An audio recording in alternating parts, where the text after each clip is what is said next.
성경을 보면 그 성경 속에 나오는 많은 인물들이 있는데 그 사람들이 개인적으로 하나님을 만나고 하나님을 경험했던 특별한 그런 장소 또 자리가 있었던 것을 우리는 알고 있습니다. 창세기에 나오는 야곱을 보면 그는 한밤중 들판에서 허허 벌판에서 그를 찾아오시는 살아계신 하나님을 경험했고 그 하나님을 그 들판에서 만난 사람이었습니다. 또 어린 다윗은 전쟁터에서 사람이 죽고 죽이는 그 치열한 전쟁터 속에서 도와주시는 하나님, 승리하게 하시는 하나님을 경험했고 만난 사람이었습니다. 신약 성경에 보면 사도 바울은 다메섹이라고 하는 곳을 향해서 길을 걸어가다가 부활하신 주님을 길에서 만난 사람이었습니다. 또 솔로몬 같은 사람은 하나님의 성전에서 일천번제를 드릴 때 하나님께서 그에게 나타나셔서 놀라운 축복을 약속해 주시는 그 축복의 하나님을 경험하기도 했습니다. 베드로 같은 제자는 갈릴리 바닷가에서 고기를 잡다가 부활하신 주님을 새롭게 만난 경험을 가지고 있습니다. 그런 것을 보면 하나님은 다양한 장소에서 다양한 방법으로 그의 사랑하는 백성들을 만나주시고 하나님의 살아계심과 하나님의 응답주심과 하나님의 역사하심을 보여주셨다는 것입니다. 그렇다면 우리는 지금까지 신앙생활을 해오면서 어디에서 또 어떤 시간에 어떤 일을 앞에 두고 우리는 개인적으로 하나님을 경험하고 하나님을 만나고 또 우리가 하나님 앞에 기도했을 때 응답하시는 하나님을 경험했을까요? 아마 모르기는 몰라도 나름대로 하나님을 만났던 경험들, 내가 하나님 앞에 간절한 마음으로 기도했을 때 그 하나님이 나에게 응답해 주셨던 그런 아름다운 신앙의 간증들을 나름대로 다 가지고 있고 또 그 하나님을 경험하고 하나님을 만났을 때 가졌던 그런 기쁨과 또 감사와 그 마음의 흥분을 우리는 가지고 있을 것입니다. 오늘 우리가 읽은 이 시편 107편 23절 이하의 말씀을 보면 오늘 시편 기자는 바다에서 배를 타고 항해하는 그 과정 속에서 살아계신 하나님, 역사하시는 하나님, 또 도와주시는 하나님을 경험했다고 고백하고 있는 것입니다. 그러면서 오늘 이 본문의 말씀은 우리에게 그 바다에서 살아계신 하나님을 경험한 이후에 그 바다가 우리에게 주는 몇 가지 교훈이 있다고 말씀하고 있는 것입니다. 25절에 보면 여호와께서 명령하신즉 광풍이 일어나 바다 물결을 일으키는 도다 이렇게 되어 있죠. 첫 번째로 바다에는 큰 광풍이 있었다고 이야기하고 있습니다. 큰 물결이 일어나서 하늘로 솟구쳤다가 깊은 곳으로 내려가는 엄청난 큰 풍랑을 만남으로 말미암아 그 순간 마치 그것이 너무 위험해서 자신의 영혼이 다 녹아내리는 것 같은 그런 공포를 경험했다고 이야기하고 있습니다. 그런데 생각을 해보면 이 풍랑이라고 하는 것, 이 바람이라고 하는 것, 이 고난이라고 하는 것, 그것은 항해하는 바다에만 있는 것이 아니라 가만히 생각해보면 우리의 삶에도 이런 것들이 있더라는 것입니다. 그래서 옛날 우리 어른들이 그 인생을 비유하면서 우리 인생은 고해와 같다 이런 말을 했는지도 모르겠습니다. 바다에 풍랑이 있듯이 우리의 삶에도 분명 바람이 있고 풍랑이 종종 일어나는 것 같습니다. 어떤 사람들은 자녀를 통해서, 어떤 사람들은 가족을 통해서, 어떤 사람들은 사회생활 하면서, 어떤 사람들은 또 인간관계 속에서 이런 풍랑을 경험하게 되는 것입니다. 그런 풍랑을 만났을 때 27절에 보니까 그들이 이리저리 구르며 취한 자같이 비틀거리니 그들의 모든 지각에 혼돈에 빠지는 도다, 이렇게 되어 있습니다. 그게 비바람이 얼마나 이 풍랑이 심한지 마치 그들이 구르는 자처럼, 비틀거리는 자처럼 땅이 흔들리는 것 같은 그런 경험을 했다고 지금 말씀하고 있습니다. 아마 오늘 풍랑을 만난 이 사람이, 아니면 우리가 주어진 인생을 살아가면서 뜻하지 않는 어떤 풍랑을 만났을 때 우리 마음속에 그 하나님을 향해서 찾아온 하나의 질문이 있는 것 같습니다. 그것은 왜 이 많은 사람 가운데 하나님, 저에게 제가 왜 이런 풍랑을 경험해야 되는 것입니까? 주님, 왜 이런 풍랑을 저에게 허용하시는 것입니까? 이런 질문을 얼마든지 할 수 있다고 하는 것입니다. 그리고 또 그런 질문이 우리에게 있을 때 거기에 대해서 하나님이 즉각적으로 대답하는 경우는 별로 없는 것 같습니다. 우리 마음속에 하나님을 향한 깊은 질문을 던지지만 그 질문에 대해서 즉각적으로 하나님이 대답하시지 않을 때도 종종 있다는 것입니다. 그러나 우리가 믿음의 사람이라면 이 한 가지 사실만은 분명히 알 수 있죠.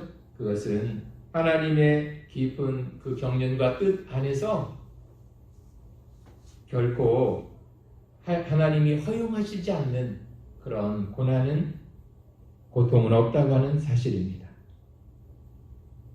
그래서 이 시편 기자도 25절에서 이렇게 말합니다. 여호와께서 명령하신즉 광풍이 일어나 바다 물결을 일으키는도다. 그러니까 뜻하지 않게 항해 도중에 바람이 일어나고 광풍을 만났는데 이게 어떻게 하다 보니까 내가 이런 힘들고 고통스러운 일을 만났다, 그게 아니라 여호와께서 명령하셨기에 오늘 바다에 풍랑이 있다고 이 사람은 고백하고 있다는 것입니다. 그리고 아마 이런 고백을 하고 있는 것을 보면 이 사람 마음속에 이것이 하나님이 허용하신 풍랑이라면 이 풍랑 때문에 결코 우리는 파선하지 않고 무너지지 않을 것이다. 왜냐하면 그 속에서도 하나님이 로마서 8장에 있는 말씀처럼 하나님을 사랑하는 자, 곧 그 뜻대로 부르심을 입은 자들에게는 모든 것이 합력하여 선을 이루느니라 라고 하는 말씀이 있기 때문에 그렇습니다. 여기 모든 것 속에는 오늘 이 사람이 경험하고 있는 바다의 풍랑도 포함이 되겠죠. 그것은 눈앞에 이 닥쳐있는 현실 때문에 힘들고 고통스럽고 또 위험한 순간이지만 하나님은 그것까지 합력하여 마침내 선을 이루신다고 말씀하고 있고 그것을 그는 믿고 있었던 것 같습니다. 그래서 그는 그 하나님 앞에 기도할 수가 있었던 것이죠. 28절에 보면 고통 때문에 여호와께 부르짖었다, 이렇게 말씀하고 있습니다. 바다에서 항해 도중에 풍랑을 만났을 때 하나님, 왜 나에게 이런 풍랑을 허용하시는 것입니까? 그렇게 따진 것이 아니라 하나님 앞에 나가 그 풍랑을 잠재우실 수 있는 하나님 앞에 그는 기도했다고 말하고 있는 것입니다. 그리고 그는 이 부르짖음을 통해서 살아계신 하나님을 경험했다고 말하는 것입니다. 28절에 계속해서 여호와께 부르짖음에 그가 그들의 고통에서 그들을 인도하여 내시고 라고 되어 있습니다. 부르짖을 때 하나님이 그 고통에서 그들을 인도해 내셨다고 말하고 있습니다. 이것이 시편 기자의 경험이었던 것입니다. 알 수 없는 풍랑이 밀려와 금세 바다에 빠질 것만 같은 이 위험한 상황, 또 고통스러운 이 상황 속에서 하나님께 부르짖었더니 하나님이 그 고통에서 그들을 건져주시고 인도해 주셨고, 29절에 보면 광풍을 고요하게 하사 물결을 잔잔하게 만들어 주셨다고 그는 자신의 경험을 지금 이야기하고 있는 것입니다. 그러니까 이 광풍 때문에 이 사람은 기도를 배웠고 그 광풍 때문에 더 하나님을 의지하는 법을 배우게 되어졌던 것입니다. 그렇다면 우리도 그러해야 되지 않을까요? 우리의 마음에 힘든 일과 고통이 있다면 어쩌면 그것은 하나님이 그 일을 통해서 우리를 기도의 자리로 초청하는 메시지인지도 모르겠습니다. 그리고 우리는 기도하면서 전능하신 하나님 앞으로 가까이 나가야 할 것입니다. 그렇다면 오늘 항해 도중에 풍랑을 만난 이 사람에게 있어서 이 풍랑은 그를 가르쳐주는 위대한 스승이라고 말할 수 있을 것 같습니다. 분명한 것은 바다에는 풍랑이 있다는 것입니다. 그리고 그 풍랑 속에서 도와주시는 하나님의 은혜의 손길을 그는 경험하고 있습니다. 오늘 우리에게도 이런 은혜가 있었으면 좋겠습니다. 누구나 다 평안한 삶을 살아가기를 원합니다. 근심이나 염려 없이 기쁜 삶을, 또 행복한 삶을 우리가 살기를 원합니다. 그러나 살다 보면 종종 우리의 뜻과 우리의 기대와 바람과는 전혀 상관없는 일들이 종종 일어난다는 것입니다. 그 순간은 어쩌면 항해 도중에 풍랑을 만나는 것과 똑같은 모습이라고 말할 수 있을 것입니다. 그때 우리가 해야 될 것이 무엇일까요? 왜 나에게 이런 풍랑이 일어났냐고 원망하고 또 항의하는 것이 아니라 하나님 앞에 그 풍랑이 잠잠해지도록 기도하는 것, 법을 우리는 배워야 할 것입니다. 그럴 때 하나님이 그 고통에서 우리를 인도해 내시고 광풍을 고요하게 하사 물결도 잔잔하게 만들어주시는 하나님의 깊은 은혜를 우리는 경험할 수 있게 될 것입니다. 두 번째로 이 바다에는 풍랑만 있는 것이 아니라 평온함이 있었다고 이야기하고 있습니다. 그것이 29절에 나오는 말씀이죠. 광풍을 고요하게 하사 물결도 잔잔하게 하시는도다. 금세 그들을 삼킬 것만 같았던 이 광풍을 잔잔케 하시고 마침내 그들의 삶에 평안을 내려주시는 하나님을 경험할 수 있었던 것입니다.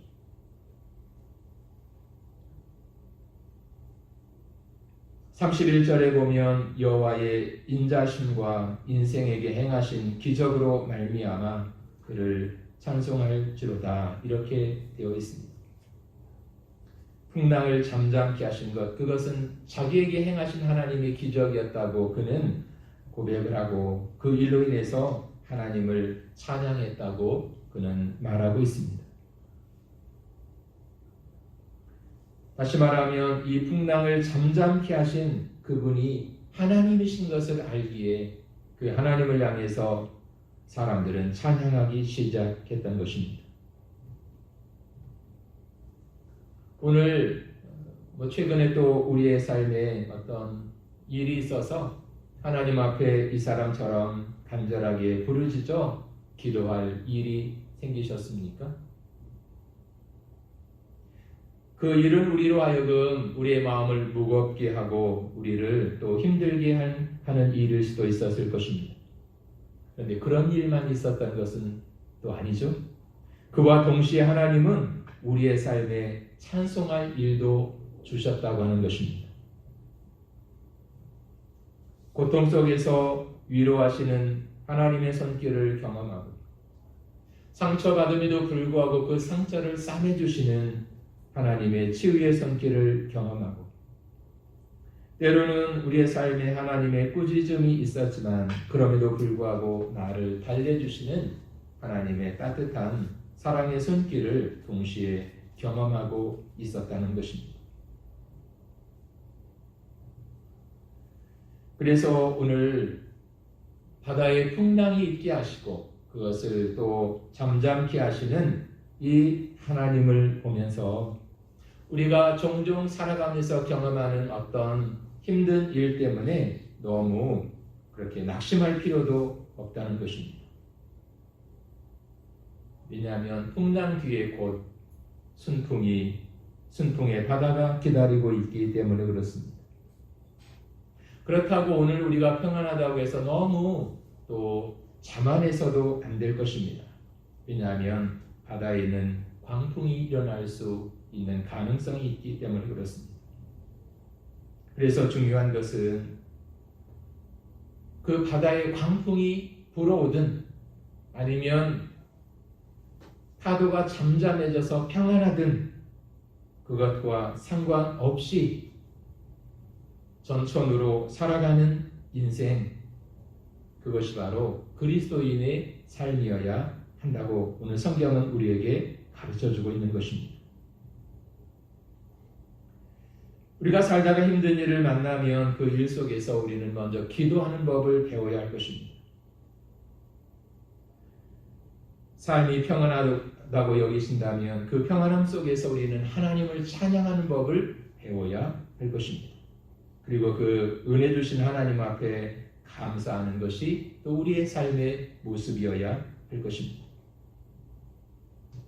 세 번째로 이 풍랑을 만났던 이 사람이 항해를 계속하게 되는데 30절에 보면 그들이 평온함으로 말미암아 기뻐하는 중에 여호와께서 그들이 바라는 항구로 인도하시는도다 이렇게 되어 있습니다. 바다를 항해하는 모든 사람들 그들이 마침내 바라는 항구로 인도함을 받게 되었다고 고백하고 있습니다. 어쩌면 이것은 하나님의 백성들을 향한 주님의 놀라운 언약이라고 저는 생각을 합니다.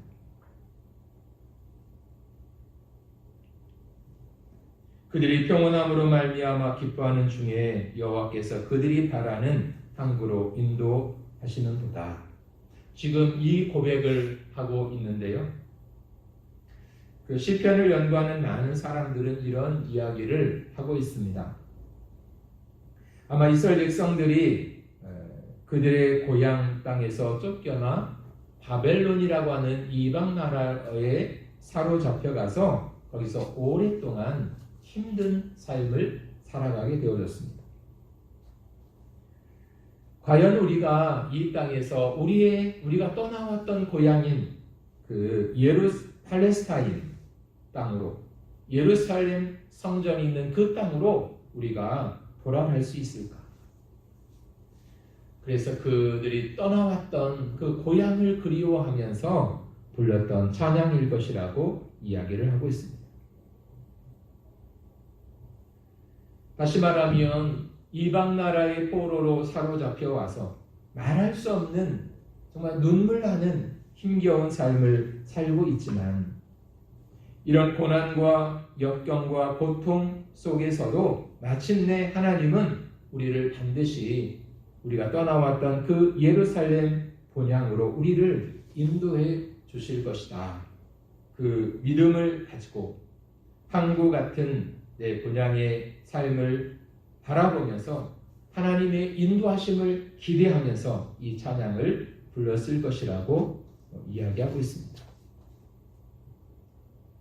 그리고 우리가 알고 있는 것처럼 이스라엘 백성들은 마침내 70년의 포로 생활을 마치고 예루살렘 성전으로 돌아가 그들이 그렇게 원했던 그 성전에서 하나님을 예배하고 하나님을 마음껏 찬양하는 그런 삶으로 그들이 회복되어지는 것을 우리는 알고 있습니다. 그것처럼 하나님은 모든 믿음의 사람들을 은혜 가운데 마침내 소원의 항구로, 그들이 기대하는 항구로 하나님은 인도해 주실 것입니다. 살아계신 하나님을 의지하고 그 살아계신 하나님을 내 인생의 항해사로 삼고 주의 인도하심을 받았던 모든 믿음의 사람들, 그들은 한 사람도 빠지지 않고 그들이 바라는 항구로 돌아가게 되는 놀라운 축복을 얻게 될 것입니다. 그렇다면 이 항구라고 하는 것이 의미하는 것이 무엇일까 하는 것입니다. 자기가 소원하고 기대하는 어떤 삶의 목적지가 될 수도 있겠죠. 하나님은 사랑하시는 그의 백성들의 삶을 또 그렇게 선하게 인도해 주실 것입니다. 그러나 본질적으로 이 항구라고 하는 것은 다른 것이 아니라 믿음의 사람들이 모두 들어가게 될 영원한 천국, 하나님의 나라를 상징적으로 그려주고 있는 것 같습니다. 비바람과 풍랑 속에서도 그가 아주 넘어지지 않았다는 것은 그들이 기대하는 바라는 항구로 인도하실 하나님에 대한 소망이 있었기 때문이라고 생각을 합니다. 그래서 믿음의 사람들에게도 천국의 소망은 대단히 중요한 것입니다. 왜냐하면 천국의 소망이라고 하는 것은 이 다음에 죽으면 들어가는 것이 아니라 그 소망은 바로 여기서부터 우리가 믿음으로 승리하는 삶을 살아갈 수 있는 힘을 공급해 주기 때문에 그렇습니다. 환난과 핍박이 많았던 초대교회 성도들, 그들이 끝까지 믿음을 지키며 승리할 수 있었던 이유 가운데 하나는 비록 우리가 육신의 몸을 입고 이 땅에서는 이 믿음 때문에 말할 수 없는 핍박과 고통을 받지만 이 믿음을 끝까지 지키면 하나님이 천국에서 우리에게 생명의 면류관을 주실 것이다 라고 하는 이 믿음으로 그들은 견뎠고 마침내 승리하는 사람이 될 수 있었다고 하는 것입니다. 그러니까 천국에 대한 소망은 지금 현재 여기서 겪는 모든 힘들고 고통스럽고 어려운 모든 것들을 이겨내는 힘이 되어졌다고 하는 것입니다. 그래서 천국에 대한 소망이 없는 사람은 오늘 여기에서 승리하는 삶을 경험할 수 없다고 하는 것입니다. 그래서 아무리 폭풍우가 밀려온다 할지라도 큰 파도를 만났다 할지라도 천국에 대한 분명한 소망을 두고 살아가는 사람들, 천국의 항구에 도착하도록 하나님이 붙잡아 주시며 인도해 주실 것을 확신하는 사람들, 그들은 결코 이 땅에서 절망하지 않을 것입니다. 그들은 계속해서 노를 저어가게 될 것입니다. 그리고 그들은 그때마다 기도하게 될 것입니다. 그리고 마침내 우리가 기대하는 그 항구로 인도하시고 거기서 우리를 받아주실 주님을 그들은 바라보며 기대하게 될 것입니다. 이 천국에 대한 분명한 소망이 오늘 이 땅에서 우리가 겪는 많은 일들 속에서 그것을 참고 견디며 승리하게 하는 힘이 되어졌다고 하는 것입니다. 오늘 그들이 바라는 항구로 인도하시는 하나님, 마침내 우리를 영원한 천국의 항구로 인도하실 그 하나님으로 인해서 지금 여기서 겪는 모든 일들을 그 소망 가운데 또 이겨내는 저와 여러분들이 되셨으면 좋겠습니다. 우리가 이 땅을 살아갈 때는 우리가 연약한 인생이기 때문에 때로는 흔들리기도 하고 비틀거리기도 하고 때로는 주저앉기도 하는 것이 우리의 인생의 모습인 것 같습니다. 그러나 성경은 그럴지라도 다시 기도함으로 주님께서 주시는 위로와 힘과 평안을 경험하는 자리로 나오라고 말씀하고 있습니다. 또 지금은 평안할지라도 언제 우리의 삶에 이 파도가 밀려올지 모르기 때문에 우리는 늘 기도의 싸움을 끝까지 싸워야 한다고 하는 것입니다. 다시 30절 말씀으로 돌아가서 그들이 평온함으로 말미암아 기뻐하는 중에 여호와께서 그들이 바라는 항구로 인도하시는도다. 파도를 넘어서 평안을 주시고 우리의 발걸음을 우리의 삶의 항구로 인도하실 그 주님의 복된 소망을 우리는 믿고 붙잡아야 할 것입니다. 그래서 이 오늘이라고 하는 내가 살아가는 이 삶의 현실 속에서 겪는 많은 풍랑과 파도와 같은 그런 현실을 앞에 두고도 31절처럼 말할 수가 있었던 것입니다. 여호와의 인자심과 인생에게 행하신 기적으로 말미암아 그를 찬송할지로다.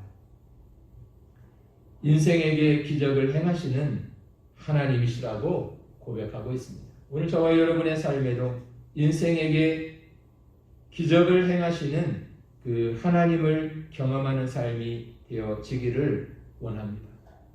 우리가 살아가는 이 삶이라고 하는 것을 가만히 들여다보면 그것은 참 신비로운 것 같습니다. 왜냐하면 우리의 생각과 우리의 경험과 우리의 뜻을 뛰어넘어서서 하나님께서 일하시고 하나님이 역사하시는 순간들이 너무 많기 때문에 그렇습니다. 우리의 삶의 주인 되시는 하나님이 마침내 우리 각 사람에게 믿음으로 산 모든 이들에게 주실 그런 영원한 상급과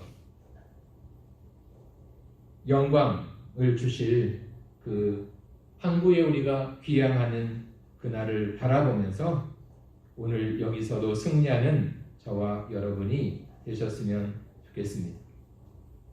그래서 이것이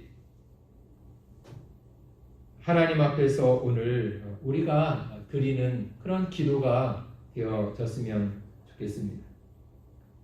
자비로운 하나님 아버지, 우리 삶의 바다에 끊임없이 경랑의 노도와 파도가 밀려오고 있지만 결코 낙심하거나 절망하지 않을 것입니다. 내 배에 내 삶의 주인이요 항해사이신 하나님을 모시고 주와 더불어 이 바다를 헤쳐나갈 것입니다. 그리고 마침내 이 파도를 넘어서서 내게 주시는 주님의 평화의 선물을 맛보며 좋으신 하나님이라고 찬양하며 걸어갈 것입니다. 우리가 경험하는 고통에도 불구하고 내 삶의 장에서 부딪히는 아픔에도 불구하고 여전히 주님은 좋으신 하나님이십니다. 하나님 안식의 포구에 항구에 도달하는 그날 주님 앞에서 부끄럼 없이 서서 주님의 위로와 사랑을 경험하기 위하여 주께서 내 눈물을 씻기시며 내게 주시는 그날의 상급을 바라보고 기다리면서 오늘의 항해의 승리로 나갈 수 있도록 축복해 주시옵소서. 이것이 또 오늘 우리 각자의 하나님을 향한 기도가 되어졌으면 좋겠습니다. 그래서 풍랑을 잠잠하게 하시고 부르짖어 기도할 때 그 기도에 응답해 주시고 인생에게 놀라운 기적을 행하시는 하나님의 섬세한 손길을 경험하며 사는 것, 그것이 오늘 저와 여러분의 삶의 모습이었으면 좋겠습니다. 또 그렇게 살아갈 수 있도록 하나님이 우리 모두를 축복해 주시기를 원합니다. 기도하겠습니다. 풍랑 속에도 함께 하시고 부르짖어 기도할 때 그 풍랑을 잠잠케 하시며 인도해 주시는 좋으신 하나님, 날마다 우리의 삶에서 좋으신 하나님을 경험하는 삶이 되게 도와주시고 늘 기도의 자리로 우리를 부르시는 그 하나님의 부르심 앞에 응답하고 기도의 자리로 나가 기도할 때마다 역사하시는 하나님의 은혜를 경험하는 주의 백성들 되게 하여 주시옵소서. 하나님께서 각 사람들의 그 바라는 대로 기대하는 대로 소원의 항구로 인도해 주시고 하나님이 우리의 삶에 좋은 것들을 주시는 그런 신실하신 하나님이신 것을 매일매일 경험케 하여 주시옵소서. 예수님의 이름으로 기도합니다. 아멘.